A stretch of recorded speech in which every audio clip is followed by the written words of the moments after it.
So, today we're tackling one of the biggest questions out there, one humanity has been asking forever. What is God? We're going to explore how we've tried to answer that and then really zero in on a powerful idea that defines God through reason and the natural order of the universe. Ready? Let's dive in. And this line of poetry, it just perfectly sets the stage for what we're talking about.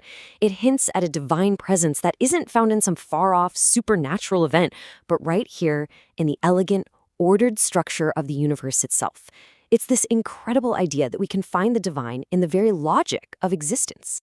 And that really is the central question, isn't it? For thousands of years, we've looked up at the stars, we've thought about our own existence, and we've tried to put into words the nature of a higher power.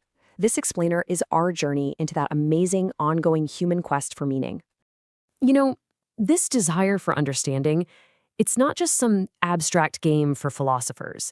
It comes from a really deep, basic human need to find our place and find meaning in a universe that can feel, well, huge and kind of mysterious.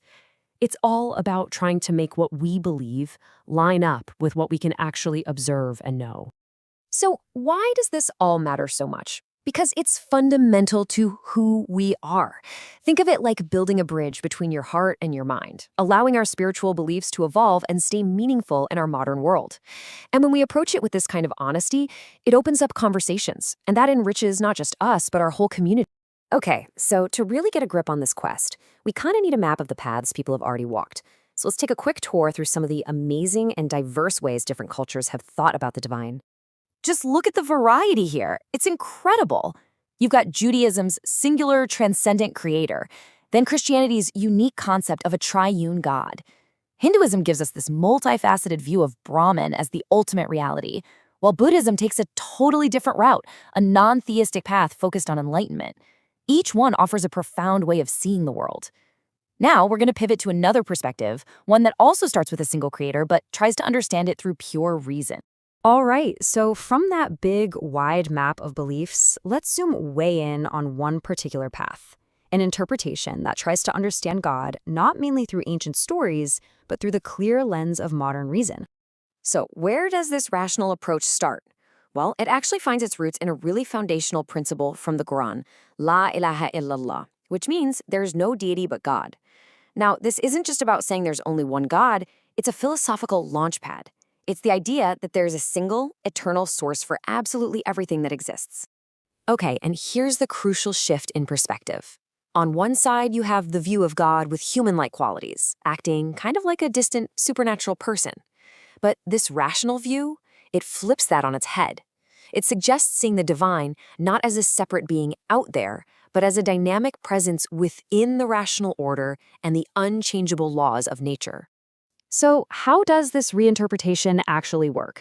It's basically a three-step process. First, you look at the divine attributes you see in texts like the Quran, big ideas like mercy, wisdom, and justice.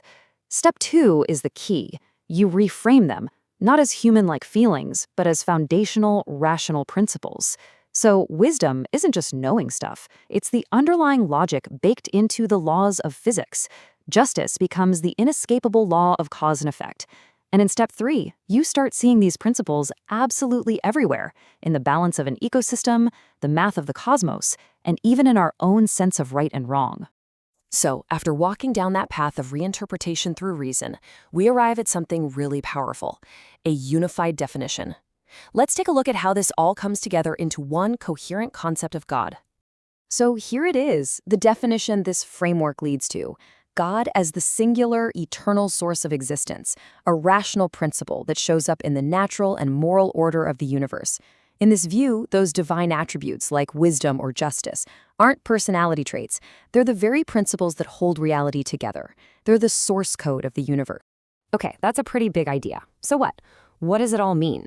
If God is the rational principle behind a coherent universe, what does that imply about how we should live and how we see the world around us?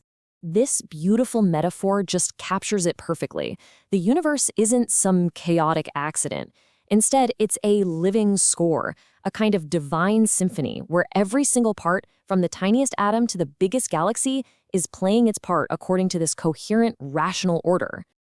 And that's why this way of thinking is such a game changer. It creates a solid bridge between faith and reason. It lets us see God in the very fabric of the cosmos, which in turn gives us a real foundation for moral responsibility. And what's really cool is that it doesn't fight with science, it actually encourages it. Every scientific discovery becomes another way of understanding this divine rational order.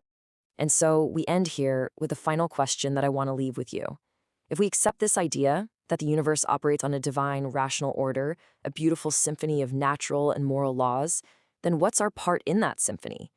What is our unique role and our responsibility within this magnificent ordered reality? That's something really worth thinking about.